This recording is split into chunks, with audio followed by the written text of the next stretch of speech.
awal-awalnya itu saya berlagak seperti seorang pria, saya pakai baju jaket tebal, saya pakai sepatu boot, biar saya naik motor tuh kelihatan seorang pria saat saya melewati hutan.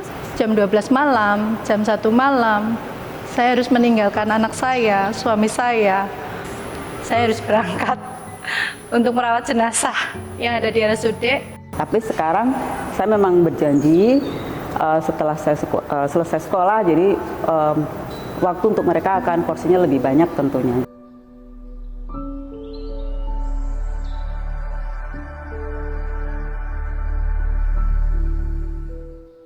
Halo, saya Woro Supriyati Ningsih, saya seorang ASN, saya perawat di RSUD Cilacap.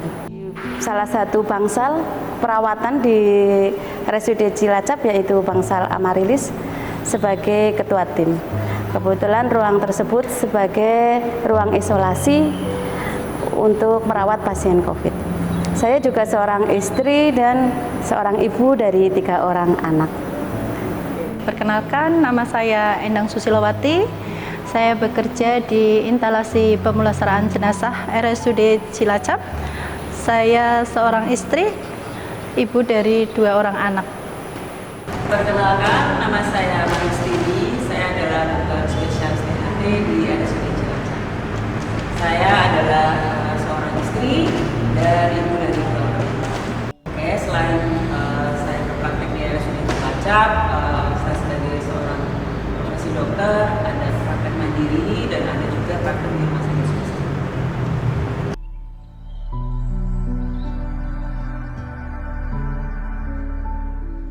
Sangat menginspirasi saya bahwa Kartini itu pada zamannya dia sangat terbatas, tidak bisa melakukan hal-hal yang sebebas sekarang, tetapi dengan keteguhan hatinya dia bisa menunjukkan bahwa wanita itu juga bisa berpikir seperti pemuda-pemuda atau bapak-bapak yang lain yang di luar gitu, sehingga dia mampu mengeksplor, mampu belajar tanpa batas dengan sahabat-sahabatnya yang dari luar yang ada di Eropa. Dia bisa bertukar pikiran dengan kemampuan bahasa yang dia miliki ya. Kemudian sehingga membuat dia ingin selalu maju, ingin selalu memiliki pengetahuan-pengetahuan yang baru dengan pengalaman-pengalaman yang dia miliki, yang dia dapat dari teman sahabat-sahabatnya itu. Kartini sebagai inspirasi saya, zaman dulu seorang perempuan, Kartini seorang perempuan yang tangguh, yang hebat untuk menyetarakan seorang perempuan setara dengan seorang laki-laki. Dia sebagai wanita yang bisa membuat wanita seperti sekarang untuk mendapatkan pendidikan yang setara dengan laki-laki. Kartini adalah sosok yang inspiring ya, yang menginspirasi kaum perempuan di Indonesia khususnya untuk mengenyam pendidikan sehingga akan melahirkan wanita-wanita tangguh di Indonesia.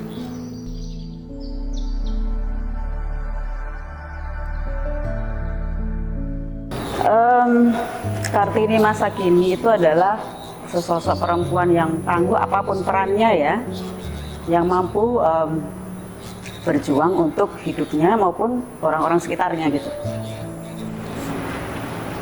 Arti Kartini masa kini, seorang wanita yang sekarang ini bisa mendapatkan pendidikan, pekerjaan yang sesuai dengan yang diinginkan wanita-wanita lain. Istilah sekarang wanita karir ya Mbak. Dan sama di segala bidang itu wanita ada, di segala pekerjaan, dimanapun pekerjaan itu, di pabrik, di lain, di kantor, Di juru parkir pun wanita ada sekarang. Berarti Kartini masa kini itu semua wanita bisa seperti laki-laki perannya. Bagi saya sebagai seorang Kartini itu kita harus mampu mengeksplor diri kita untuk mendapatkan pengetahuan-pengetahuan yang ada di sekitar kita, karena sekarang sudah masa yang sangat tersedia banyak pengetahuan. Di situ kita bisa mendapatkan pengetahuan dari mana saja, kemudian dapat kita terapkan di dalam diri kita sehingga kita dapat mengembangkan diri kita, sehingga kita dapat mungkin bisa mewujudkan menjadi suatu tindakan untuk berkontribusi di masyarakat atau lingkungan kita.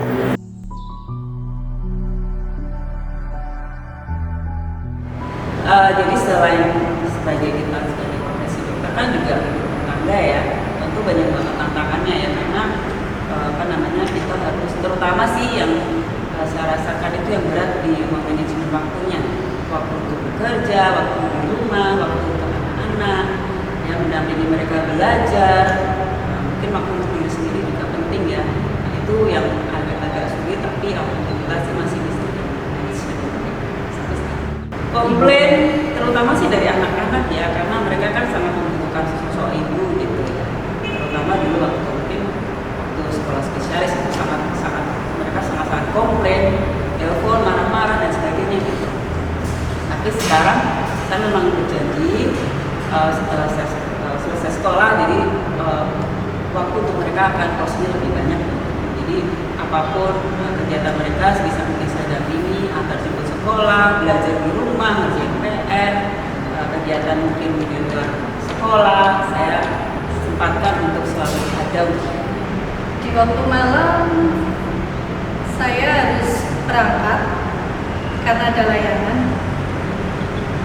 Jam 12 malam, jam 1 malam, saya harus meninggalkan anak saya, suami saya, demi melayani masyarakat. Karena di malam itu pun juga saya harus berangkat untuk merawat jenazah yang ada di RSUD, tentang jenazah perempuan.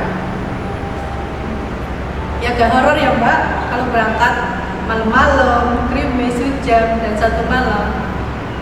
Itu saya lakukan sebagai ibadah dalam hati. Jadi saya berangkat dengan ikhlas, sampai rumah sakit pun alhamdulillah berjalan dengan lancar.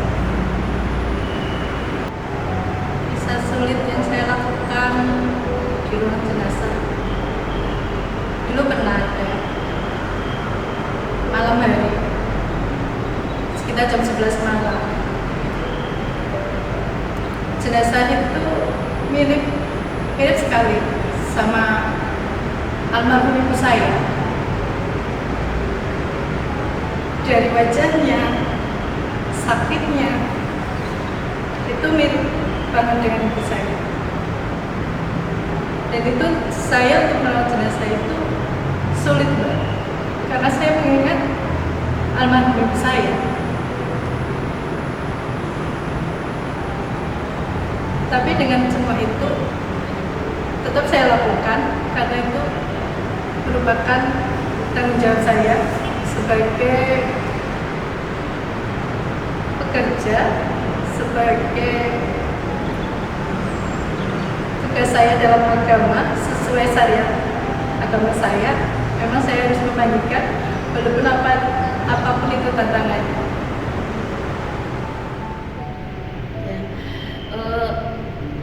Saya kebetulan rumah saya jauh, sekitar ya 20 km, 25 kurang lebih. Memerlukan untuk kalau naik kendaraan itu sekitar 40 menitan lah ya. Itu ya tantangan terbesar untuk saya melaksanakan pekerjaan di RSUD Cilacap, tapi memang sudah menjadi komitmen saya, di mana saya harus melalui jalan yang lewat hutan, kemudian kemudian jalanan yang sangat ramai gitu.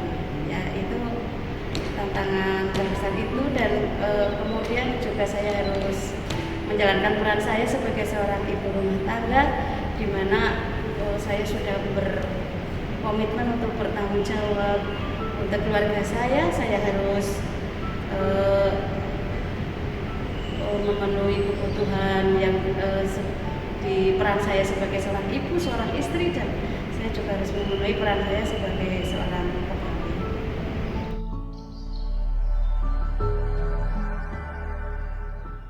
Ya pertama sih saya selalu kalau ingat anak-anak ya, anak-anak itu butuh banget kita gitu, sosok kita tuh harus kuat gitu ya, untuk mereka kan kita itu kan role model ya.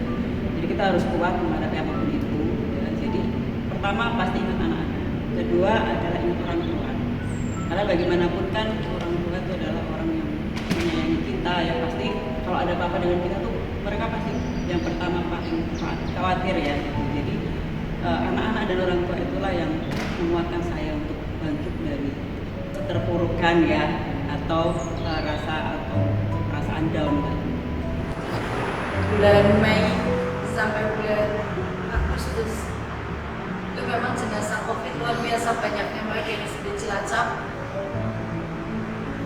Saya sendiri perempuan itu jam 6 pagi kita udah standby di kantor persiapan, dan itu nanti selesai sampai jam 9 malam, dan saya pulang berdiri, dan saya berangkat pun anak-anak masih tidur. Itu berjalan sampai 3 bulan dan seperti itu.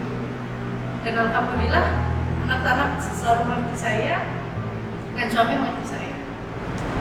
Yang menguatkan saya adalah keluarga yang pertama. Suami saya selalu mendukung apa yang saya lakukan, dan anak-anak adalah sebagai penyemangat saya satu-satunya. Saya ingin anak-anak suatu saat bisa bercerita bahwa ibunya nih dulu pekerjaannya seperti ini. Ya, tidak heran saya sering ya kadang-kadang capek ya, pasien banyak gitu, capek gitu, banyak pekerjaan, dan ada masalah di keluarga kan tidak menutup ada kemungkinan seperti itu. Kemudian perjalanan, mungkin di tengah perjalanan saya aduh capek ya, masih jauh gitu. Tapi yang membuat saya itu ya saya harus bertemu dengan anak saya, dengan keluarga saya ya. Mereka adalah orang tua saya ya, mereka adalah orang-orang yang sangat berarti di dalam kehidupan saya. Motivasi saya karena selain itu juga saya sudah sangat mencintai pekerjaan saya, di mana saya harus merawat pasien-pasien yang sangat membutuhkan. Oh ya, ada cerita juga nih, saya merasa senang ya, senangnya perawat tuh kalau dikenalin sama pasien. Saya tuh bertahun-tahun ada pasien, dulu saya pernah kerja di ruang aster gitu dulu.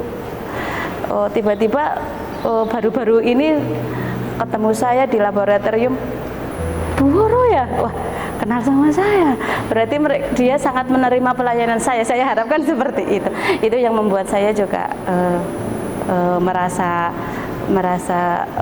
memperkuat saya untuk menghadapi tantangan-tantangan ini.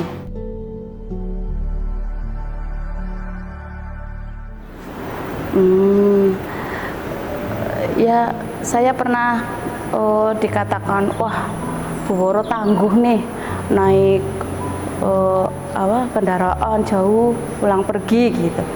Ya itu juga suatu pujian ya, memotivasi saya untuk oh ya ternyata saya bisa gitu, ternyata saya kuat, sehingga kata-kata itu ya membuat semangat di dalam diri saya. Terutama dari ibu. Dulu saya 15 tahun sudah ditinggal meninggal ayah. Jadinya saya bersama ibu. Jadi ibu dulu pernah bilang, kamu harus jadi wanita yang kuat, sabar, dan penyayang. Kalau di pekerjaan, saya pernah ada seorang anak perempuan yang ibunya meninggal. Di malam hari dia telepon saya, minta dirawat jenazahnya malam itu juga. Dan dengan itu saya berangkat.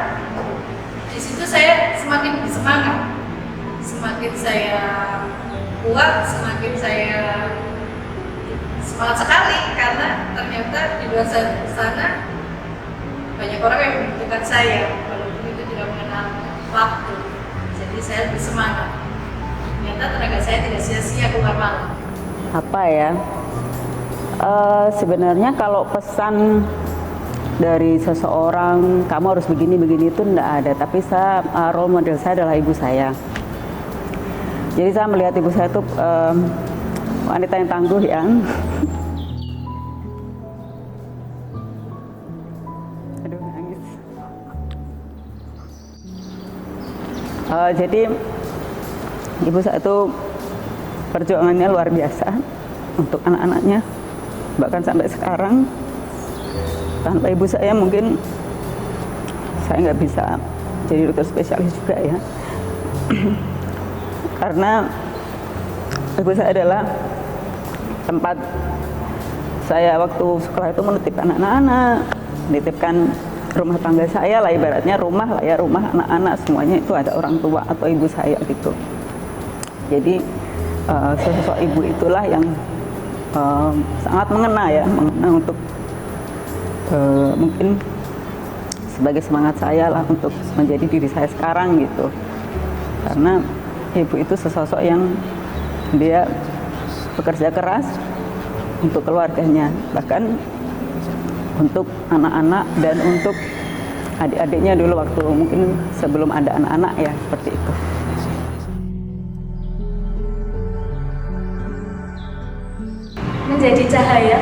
menjadi cahaya untuk orang sekitar kita dengan kita bisa memberikan kehangatan kepada mereka, memberikan kontribusi yang baik kepada lingkungan kita, dan memberikan kita bisa di situ kita bisa melakukan hal-hal yang positif untuk lingkungan kerja, untuk di masyarakat. Untuk wanita kita harus tetap semangat, kuat, sabar, teguh iman, ikhlas dalam segala hal, dan satu lagi tetap menjadi penyayang dan ibu rumah tangga yang baik. Untuk para wanita, kita harus jadi pribadi yang tangguh, yang harus berjuang terus untuk diri kita, untuk orang-orang sekitar kita, keluarga, teman, saudara, dan kalau bisa untuk masyarakat yang lebih luas. Selalu memberikan inspirasi dan tentunya harus bisa inovasi juga. Jangan puas dengan apa yang sudah kita capai, terus belajar agar jadi orang yang